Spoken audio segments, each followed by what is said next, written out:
We're going to start out with a scale, and I know that a lot of you are not too keen on scales, but we do need one for this recipe. It's very important that we weigh everything accurately and that everything is done properly. And this is my OXO with the pull-out face, which I will link to for you in the description box, and it's my favorite.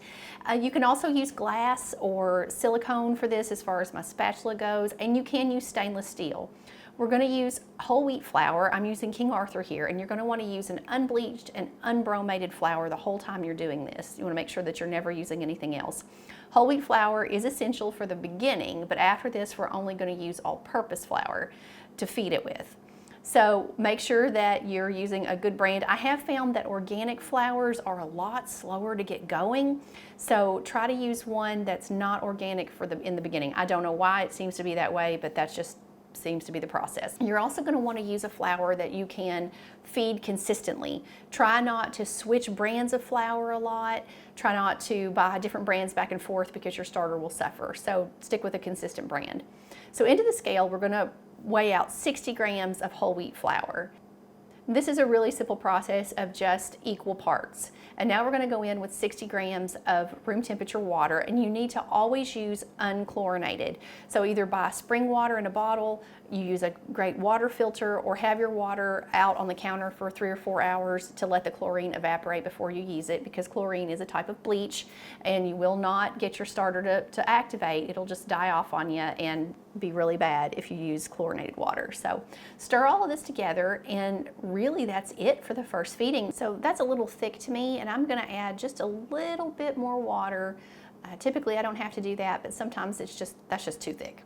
So stir that in just to loosen it up a little bit, and from here you're going to transfer this into I use a clean mason jar, but any sort of a container that you know is very clean. Don't use any wood. Don't use wooden spoons or wooden bowls or anything like that, because they just hold too much bacteria in there and it'll get into your starter and you'll grow something you don't mean to grow. So I'm going to put this into a pint mason jar, and I'm going to put a double layer of paper towel on top and wrap a rubber band around it to keep out any fruit flies or keep any food from falling in it, anything like that. And then you're going to want to keep this in a warm place, ideally 75 to 80 degrees for 24 hours, and I'll see you tomorrow and we'll feed it and we'll go from there. Day 2, and we have our jar of starter here, and there's really nothing going on in this jar much. It's just, you can see a few small bubbles in there. It looks kind of crusty on the top and kind of dried out and just not real great, but that's fine. That's exactly what it's supposed to be like. So take off your paper towel and your rubber band and transfer the contents of your jar onto your scale. Now you can do this a couple of ways. I just need 60 grams of this. So you can either dump the whole thing in and take out part until you have 60, or just put 60 in and throw the rest away. You don't technically have to always discard, but right now while you're building your starter, it's very necessary that you throw away half in order to maintain the proper pH and grow the right kind of bacteria. And once you have 60 grams left in your bowl, that's all you need. And we're going to add next 60 grams of flour. I'm using King Arthur special patent all-purpose flour here, but you can use any brand as long as it's unbleached and it's a brand that you know you can consistently get your hands on. You want to always try to stay with the same brand. It'll just make your starter a whole lot happier. So then we're just going to add 60 grams of unchlorinated water and stir that together. There's not a whole lot to see right now. This is just the process, and you're going to do this every day, every 24 hours, ideally at the same time of day, but do the best you can with that. And just get it all mixed up and transfer it back into your jar. Put the cover back on and back into a warm place for another 24 hours, and we'll repeat until this thing's alive. Well, we're on day 3, and not much has changed here. I have some bubbles that are kind of starting in the bottom, but like really there's just a pasty goo in here, and if I smell it, it mostly still just smells like flour and water and not much else. So I'm going to do the exact same thing I did yesterday, and I'm going to take all this out and I'm going to weigh it, and I'm going to save about half of it.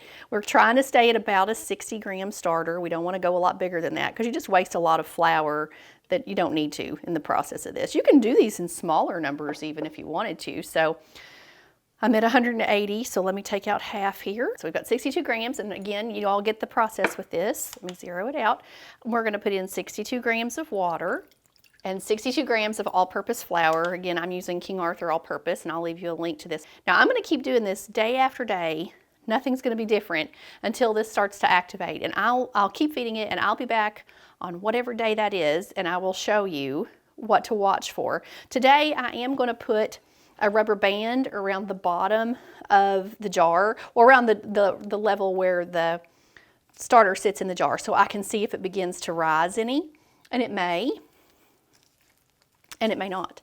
So I just want to be able to start watching it and see if it starts to come up any. That's always a good sign, but I really don't think we're there yet. You can expect a starter to take anywhere between a week and 3 weeks to do anything. And I know you all don't want to watch me do this for 3 weeks. So I'll be back when there's something to show you. Okay, hang in there, guys. So we fed this yesterday, and this is where we put the rubber band at the top level of our starter when we mixed it. And this is, I'm getting ready to feed it for day 4, but I just wanted to show you that usually around day 3, your starter will double like this. This is exactly what it should be doing when it's healthy and ready to use. However, this one's not ready yet because it still smells like flour. So we're going to feed it and continue to watch it double. Now it may do this one day, and then tomorrow it may not do it at all. So we just have to be consistent with it, keep feeding it, and don't worry and don't get too excited. Day 7, and we have finally made a successful starter. Now, I actually fed this one last night, and it has actually fallen a little bit since I fed it, but what you're looking for are lots and lots and lots of bubbles throughout your starter. It should smell like clean, lovely, wonderful yeast bread, which this one does, and it should double or come up in the jar. You know, this one came all the way up here within 2 to 6 hours after a feeding, and then it should fall. So the other thing we usually want to do is test to make sure that it will float if put in water. So I'm going to pull some of this out. So let's see. Yes. So my first sample didn't. I felt like my second one probably would, and it does float right up on the top of the surface of the water there. Sometimes you have to stir it up a little bit to get to the part that'll do that.